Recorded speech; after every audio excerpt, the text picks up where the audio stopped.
¿Sobre qué pieza te gustaría hablar? Vamos a hablar un poquito sobre el Abîme des oiseaux, el abismo de los pájaros de Olivier Messiaen. Voy a hablar sobre esta obra porque a mí personalmente me ha acompañado durante gran parte de mi vida. Es la obra que más veces he tocado y también he hecho dos grabaciones en disco de esta obra. Y para mí es importante mi evolución en el escenario porque, como todos sabéis, este movimiento, que son unos 7-8 minutos más o menos, básicamente es un sonido larguísimo de cara a trabajar el control del sonido, la duración de las frases, la expresión. Es muy interesante. Entonces, partimos de la base que esta obra, bueno, todos conoceréis el Cuarteto para el fin del tiempo de Messiaen, que lo escribió en un campo de prisioneros con una gran carga emocional, una religiosidad. Entonces, este movimiento para clarinete solo tiene un gran magnetismo para el público porque realmente es como ver una película prácticamente en cámara lenta. Al inicio de la partitura pone désolé, desolado, y toda la primera parte habla un poco de la condición humana, de la finitud de la condición humana, él, claro, él es un gran creyente de la religión católica y está en esa situación, aunque esto lo escribió justo antes del campo de prisioneros, pero ya estaban en Verdún, en plena guerra. Entonces necesitamos un sonido que realmente muestre esta quietud, esta desolación. También la interválica es muy interesante, con mucho uso del tritono.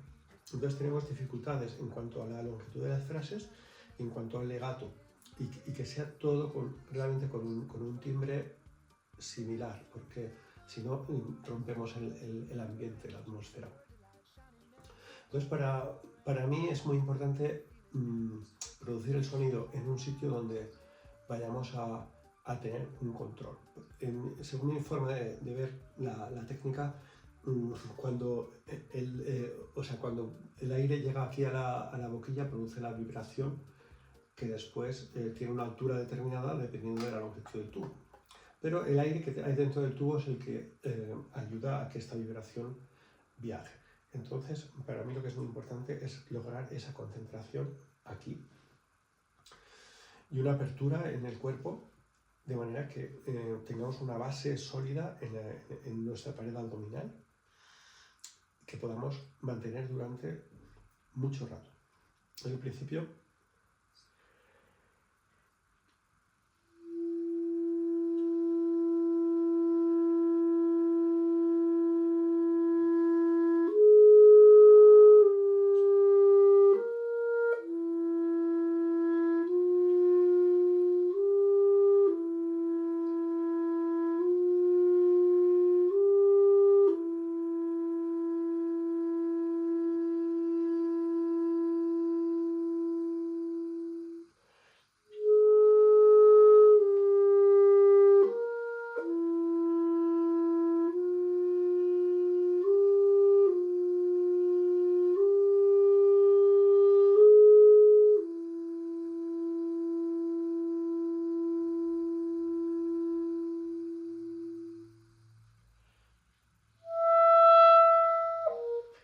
etc.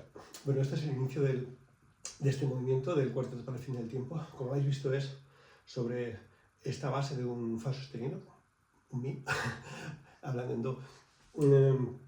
La melodía pivota sobre, tenemos que tener ese equilibrio.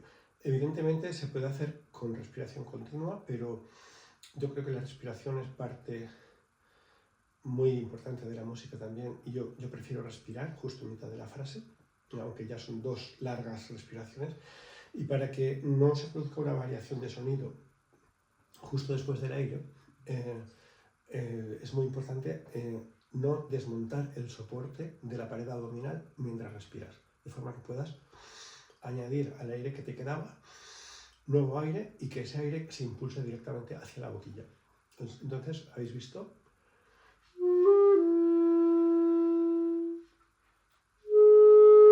Como veis, en la respiración se mantiene tanto la parte de arriba de la boca como el contacto con la caña idéntico, no separamos de la boquilla, porque si no separamos a la vuelta no podemos asegurar que la calidad vaya a ser la misma, y respiramos por las esquinas de la boca.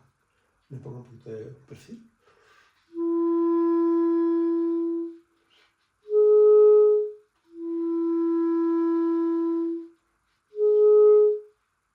¿Sí? ¿No?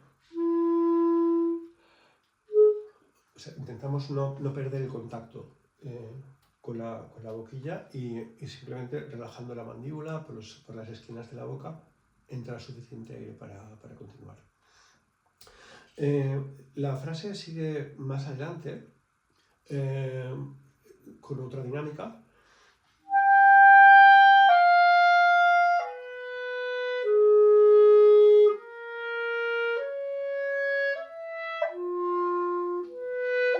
Etcétera.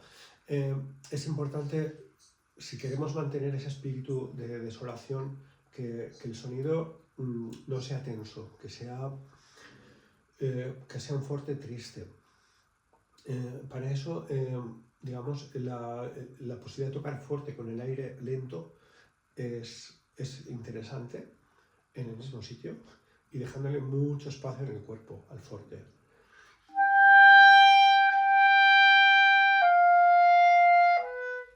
Intentando no mover la lengua del sitio para que no varíe la calidad del sonido, ¿vale? De esa manera conseguimos que realmente la frase, a pesar de ser fuerte, tenga este punto cálido y estable.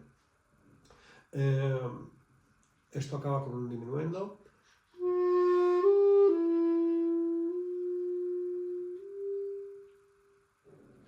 Lo siguiente que viene ahora es quizás uno de los crescendos más famosos de la historia de la literatura clarinetística, porque está escrito sobre un fa sostenido que empieza muy piano y tiene que acabar con el fortísimo más fortísimo que tú puedas. La gente normalmente en el teatro se queda muy sorprendida porque no sabe cuándo ha empezado la nota. Cuando viene a darse cuenta, la nota ya está en marcha. ¿Vale? Tienes más o menos una duración, es un poco... esta nota marca un poco el tránsito entre ese estado de desolación y la fase siguiente, la sección siguiente, que por su aficionada ornitología, Messiaen escribe con un poco el lenguaje de los pájaros, el estado contrario, la libertad. La libertad de cuando ya no hay más tiempo, de cuando ya no hay un poco todo lo que impone la temporalidad en la vida humana. Es un estado casi de la fe para él, ¿no? Entonces, este crescendo, para mí la mejor técnica de afrontarlo es pensar cuando empiezas, no condicionarte porque empiezas pianísimo y empezar como pequeñito, porque si no, así no te vas a poder desarrollar el fortísimo. O sea, tú empiezas como si fueras a tocar fortísimo y solamente muestras una mínima parte de ese fortísimo. O sea, es como pensar. Pero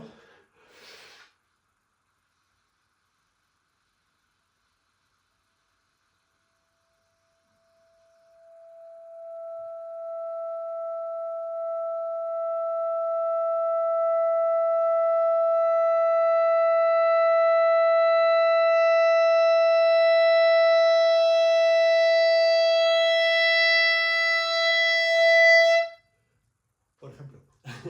Entonces, claro, cuando empiezas pianísimo, tienes la potencialidad del fortísimo, es decir, ese pianísimo va a poder desarrollarse en un fortísimo. Lo que pasa es que no lo usas, simplemente permites que salga un poquito de ese sonido. O sea, en el centro de un gran fortísimo siempre hay un buen pianísimo. Cuando tocamos cualquier frase fuerte,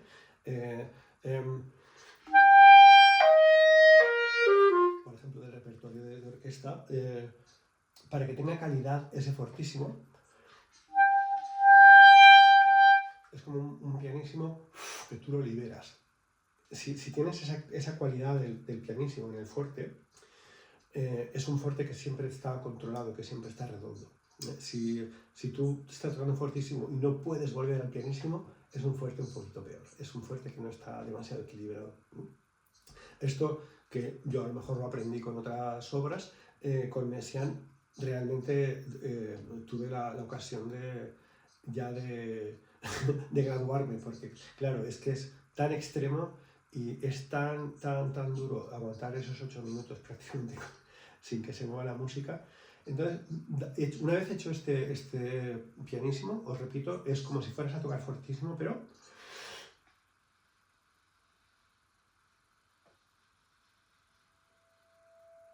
como veis, está justo aquí en la punta de la boquilla asomando un poquito de sonido. Con nada que se mueva la caña, se está creando una vibración que ya viaja por el tubo. O sea que no tenéis que preocuparos de soplar más allá de la caña, ¿vale? Porque el sonido va a empezar.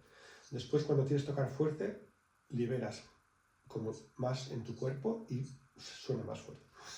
Después de esto viene el pasaje de los pájaros, que es libre como un pájaro.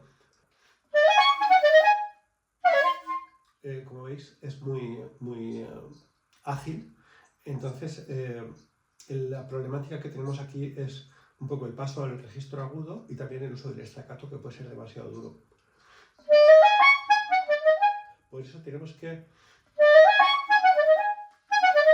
procurar, cuando tocamos staccato, no pensar corto, pensar todo seguido, sin cortar el aire, y con la colocación de la lengua. Si la ponemos más abajo, va a ser como más za. Si la ponemos más arriba, va a ser un poquito, con muy poquito esfuerzo, va a ser un poquito más claro. Y por la característica de la música, queremos que sea claro. Esto sigue así, tenemos un pequeño acelerando.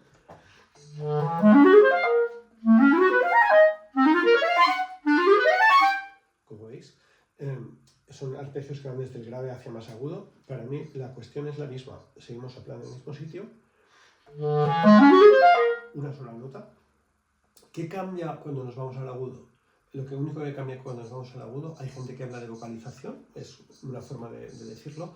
Yo prefiero no pensar nunca en ninguna vocal, porque en la lengua quiero que esté siempre cerca de la caña. Y después la parte de atrás es la que determina la apertura de la garganta. Entonces, normalmente queremos tocar en el agudo con la parte de atrás de la lengua un poquito más baja y en el grave un poquito más arriba. Porque si en el grave bajamos mucho la lengua, suena muy abierto, muy desafiado. Así está mucho más compacto y cuando vamos al agudo, yo siempre noto con este ejercicio de los... Es un poco gracioso, pero vamos a hacer este ejercicio.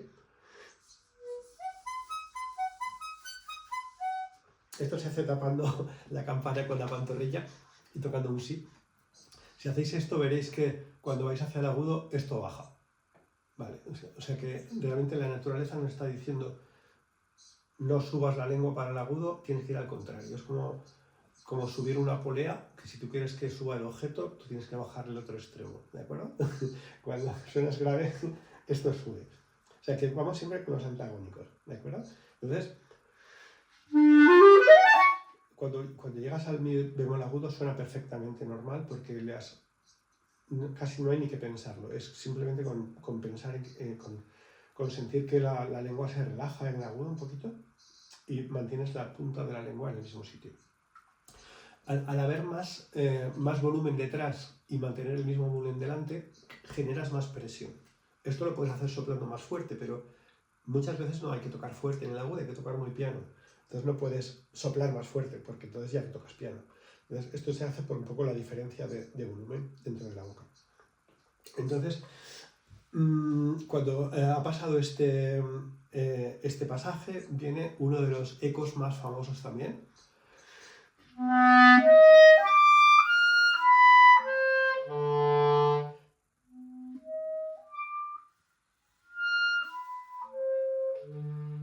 Perdón, tenía el clarinete entre las piernas y me ha salido el sol. Pero...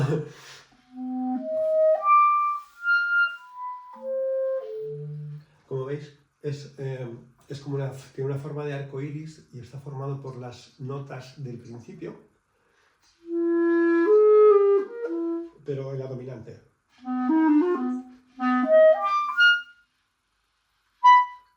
simplemente lo pone en octavas diferentes. Aquí hay que llevar la técnica a su máximo grado, es decir, no participar demasiado en la modificación del sonido.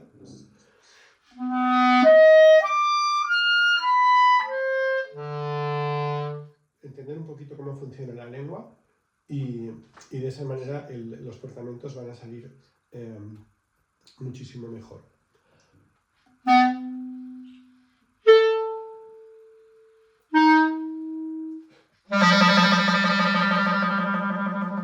Tenemos aquí como unos acentos que son de inspiración del gamelán, de sonidos de gongs orientales. Y después hay un trino que nos va a devolver otra vez al primer pasaje. Es una forma A-B-A, en este caso en octava baja.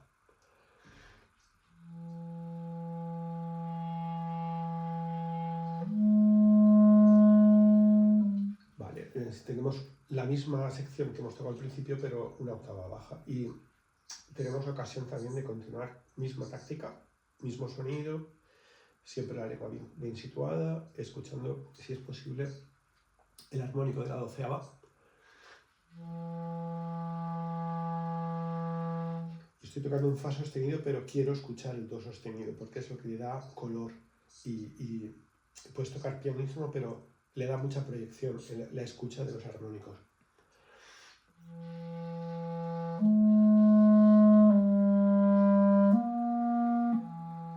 Y de verdad, no irse de aquí nada, ni un pelo, estar aquí todo el rato. Y sentir que estás produciendo esa vibración y sentir cómo el clarinete la amplifica. Después hay otro crescendo, hay hasta 3 crescendos famosos del fa sostenido, del que he explicado antes, y tenemos otra vez el mismo eco, pero esta vez invertido.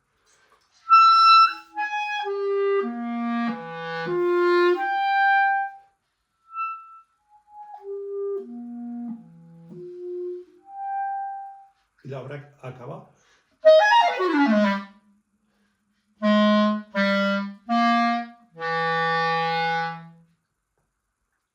O sea, acaba con esas 4 notas del Apocalipsis, que es un poco la temática de la obra, que es el Apocalipsis según San Juan, el ángel que anuncia que no va a haber más tiempo. Esta es la interválica. Bueno, espero que esta introducción al abismo de los pájaros de Messiaen os resulte útil. Es una obra a través de la cual se pueden aprender muchas cosas. No es necesariamente virtuosa, tipo un concierto de Spohr o el book de Mantovani, pero sí que tiene el virtuosismo del sonido, de estar realmente todo el rato con un sonido funcional y que la calidad del final de esa gran frase sea la misma con la que hemos empezado. Es una buena definición de técnica. Técnica es lo que permanece cuando todo cambia. Es decir, cuando tú cambias dinámica, registro, articulación, hay algo que permanece, que es esa calidad, esa forma de relacionarte con el instrumento. Eso es una buena técnica, en mi opinión. Muy interesante, muchas gracias. Tenemos, yo creo que ya muchas ideas cómo trabajar, aparte de las ideas musicales, la parte técnica, que yo diría que Messiaen siempre es un poco el challenge, ¿no? Siempre decir, oye, ahí parece que musicalmente a lo mejor la puedo entender, pero ¿cómo hago esto? ¿Cómo hago ese crescendo, no? ¿Cómo hago esas notas? Muy guay. Bueno, pues cuéntanos, ¿con qué material tocas? Cuéntanos, clarinete, boquillas, cañas, ¿qué hay por ahí? En realidad estoy tocando con los clarinetes Bakun, el modelo MOVA. Tengo algunos elementos, bueno, es granadilla, pero tengo algunos elementos también en cocobolo que pongo según un poco la ocasión que yo quiera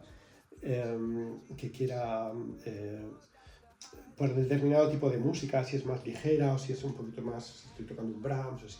Entonces, en general, estoy muy contento con este instrumento. Yo tengo una larga historia con otras marcas, por supuesto, ya un poco de edad. Estuve tocando muchos años con Buffet, 30 años, Buffet, o sea, desde los primeros modelos R13, que creo que fui de las primeras personas que impulsó mucho el R13 en España, sobre todo desde mi época que fui estudiante en Londres. Después tuve los clarinetes vintage, que también los disfruté muchísimo. Mi clarinete en la vintage, de hecho, creo que me dijeron en fábrica que era el primero que se vendía, o sea que fui como bastante con la novedad del clarinete en la vintage, y eso duró hasta que se cruza por el camino un clarinete Selmer. Yo muchas veces pienso, no sé si os pasará a vosotros, pero pienso que a veces más que elegir tú a los instrumentos te eligen a ti. O sea, es como que de repente pasa un instrumento, lo pruebas y te dice, oye, hazme caso que yo te estoy dando nuevos rincones que explorar, etc. Y no es que no estés a gusto con lo que vienes tocando, yo siempre he estado súper feliz con lo que he ido tocando. Y mantengo muy buena relación con gente de las marcas, incluso amistad en algunos casos. Pero claro, se me cruzó el Selmer y el flechazo fue con el Recital, que además 10 años antes no le había hecho ningún caso, porque yo tocaba un poco de otra manera, pero para mi forma de tocar, la resistencia que tenía el Recital me parecía que me daba facilidad para hacer todas esas cosas que yo estaba deseando. Y estuve, pues al final he estado 20 años tocando Selmer, no siempre Recital, he hecho también el Privilege desde el 2015, hasta que al final, a través de Juan Pardo, tuve la ocasión, se me cruzó el Vacuum y empecé a tocar con Vacuum y estoy muy contento, no solamente con el clarinete, que tiene innovaciones técnicas, de afinación y de mecánica muy interesantes para explorar, sino también porque a través de la relación con Mori Vacuum hemos visto también posibilidades de colaboración que me hace también sentir útil para la marca.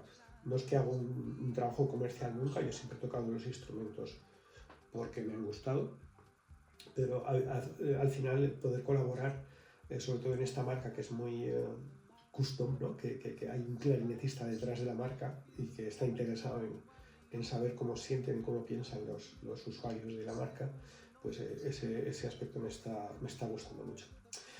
Si vamos al tema de las boquillas, en estos momentos estoy tocando con Licostini FDC.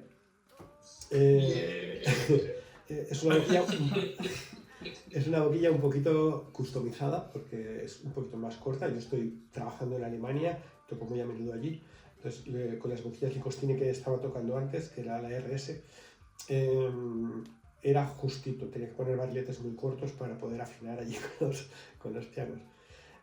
Con las boquillas también las medidas son una cosa muy... Bueno, es un parámetro las medidas, pero depende de la persona, de su formación mandibular, de cómo tiene la formación interna de la boca, de su estética a la hora de soplar el instrumento. Ahí hay mil parámetros, de la curvatura interna, etc. Entonces, creo que es importante encontrar una boquilla que suene bien afuera, que grabe bien, también que tenga un sonido interesante en las grabaciones, pero al final también que estés a gusto, porque no vas a estar haciendo un acto de fe constante. Bueno, me han dicho que suena bien afuera, pero yo estoy sufriendo porque me parece una boquilla súper cerrada o demasiado... Entonces al final es un compromiso, ¿no? Yo he pasado por todas las boquillas Van Doren posibles, la última que he probado la BD5 HD, y me gustan, están bien. No sé, esta Licostini tiene la aleación esta argenta, que tiene también una proyección muy especial, muy redonda, muy cálida. A mí me está gustando. Pero bueno, he pasado por boquillas que podrían ser incluso bastante desconocidas. Albert, la Pitchers, la Gamatsu, la Portnoy, las boquillas propias que las asociamos con Sergio Jerez y a partir de un modelo ya lo diré, las Blanket estas no me sale el nombre ahora del fabricante que murió no hace mucho, ¿Bioto? ¿O Ciner? Bioto, Ciner, exactamente. También toqué estas, las Bioto. La Maxton, también toqué la Maxton. Glyphite, un par de modelos. Me parecen. Hay muchas boquillas muy interesantes, realmente. James Carter, que me la regaló una clarinetista americana que era de la orquesta de Utah. Me dijo, toca con esto. Y la estuve usando un tiempo también. No sé, la verdad que he probado muchas boquillas. Nunca he tenido la sensación de... o sea, para mí la boquilla se va adaptando un poquito a lo que tú esperas, a la voz que tú quieres tener con el instrumento. Y para mí una cosa muy importante siempre ha sido la flexibilidad, un poco versatilidad. Igual estaba tocando con la orquesta, que después estaba de pie tocando un concierto con la orquesta, o tocando mucha música de cámara. Entonces, al final, no puedes ir demasiado hacia un extremo porque después no puedes hacer lo otro bien, ¿no? Como solista tienes que estar cómodo, tienes que manejarte bien, porque estar media hora de pie tocando el concierto de Mozart con todas sus sutilezas y delicadezas de articulación, etcétera, a veces hay ciertas boquillas que son un poquito inmanejables, que puede ser que suenen muy bien dentro de la orquesta, pero después cuando estás tocando... Y lo mismo con la música de cámara. Tampoco puedes ir cambiando de boquilla cada semana dependiendo de lo que estés haciendo esa semana, porque al final ya no sabes ni cómo tocas. Entonces, no sé, es una cosa que vas buscando. A veces me ha picado la curiosidad por mí y a veces me ha picado la curiosidad porque quería hacer un buen servicio a mis alumnos. Siempre llega alguien que te pregunta, ¿has probado la no sé cuál? Porque me han dicho que suena muy bien. Y a mí me gusta decir que sí la he probado porque me gusta tener una opinión sobre y ayudar a la gente que me pregunta, ¿no? Entonces, al final, muchas de estas pruebas, como ahora que también he probado las Playnic, no he tocado con ellas, pero las he probado. Bueno, sí, me compré una N2, creo que se llamaba.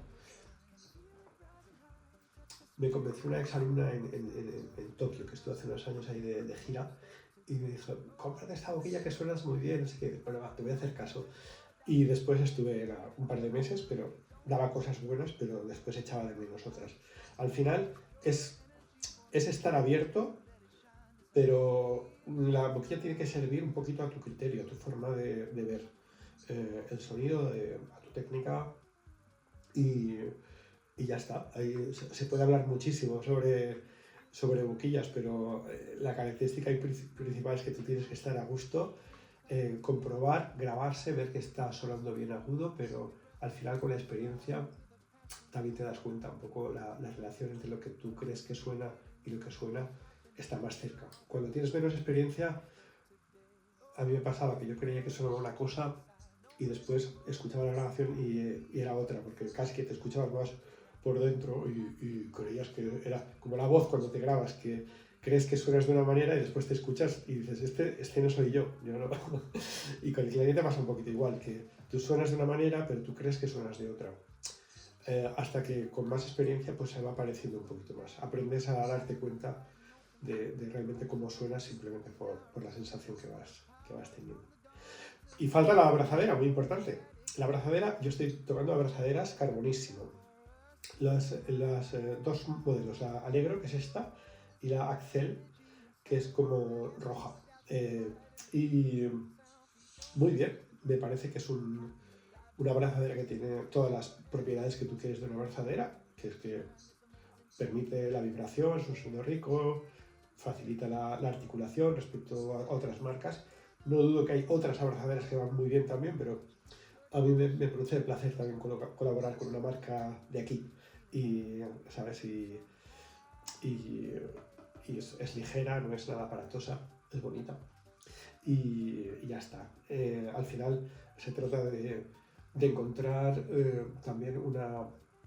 que es estable, es decir, puedo quitar la boquilla y cambiar de instrumento, porque con otras que van muy bien, pero me ha pasado, incluso recuerdo una vez que estaba en el ensayo general en el Auditorio Nacional con la Comunidad de Madrid, José Ramón Iciar tocando el concierto de José Manuel López López, y en el ensayo general tenía una abrazadera muy chula y que sonaba muy bien, me gustaba mucho, no voy a decir la marca, pero me hizo ¡plup!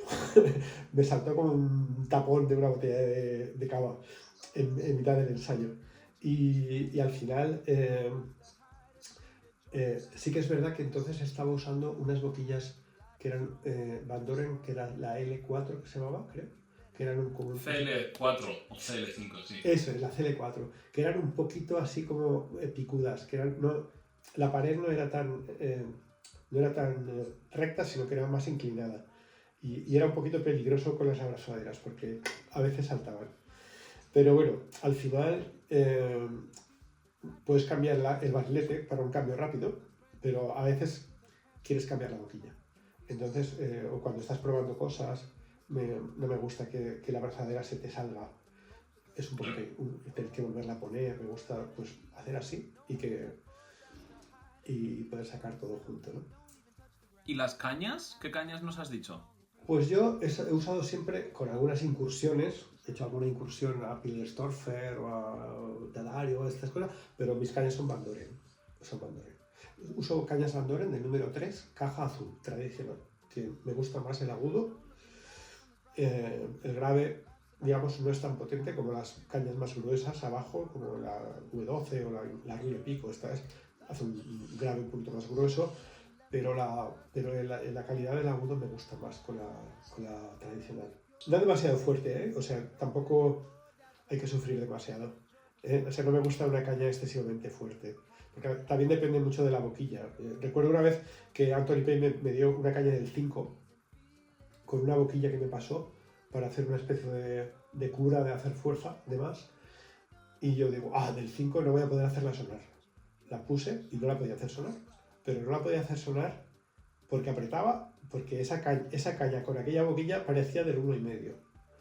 O sea, era una boquilla muy, muy cerrada y una caña del 5 parecía del 1,5. Y yo me llevé una sorpresa, porque claro, yo iba preparado a hacer mucha fuerza porque era del 5. Y resulta que iba como si fuera del 1,5. O sea que al final las cañas, dependiendo un poquito de la boquilla, y eso. Claro. Muy interesante. Si me viene a la cabeza que tuvimos un directo hace unos meses con dos chicos, con Darío Mariño y con Óscar Fallos, que ellos tocan con sistema austríaco. Entonces, ellos tocan con boquillas muy cerradas, que a lo mejor la apertura es de 0,78, 0,80. Entonces, las cañas tienen que ser pues del número 6,5, del 7, pero que nosotros nos ponemos las manos en la cabeza de ¿cómo que tocas una caña del 7? Pero es lo que has dicho, que no es tan duro, simplemente es que la parte, el espacio que hay de vibraciones es distinto. Exactamente, y muchas veces tampoco tiene que ver si el sonido es más grande o más pequeño, porque a veces parece que solamente una boquilla muy abierta hace un sonido muy grande. Pero no es eso, influye mucho más la cámara interna, como está, y el tipo de resistencia. De hecho, hay clarinetistas que tocan con sonido enorme y están tocando con boquillas hiper cerradas. O sea, que es una...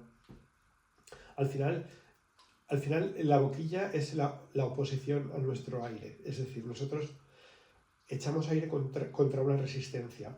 Esto es como una resistencia a la caña. Y depende de esa calidad, de esa resistencia y sobre todo de la calidad de cómo tienes tú el aire dentro, produces un sonido.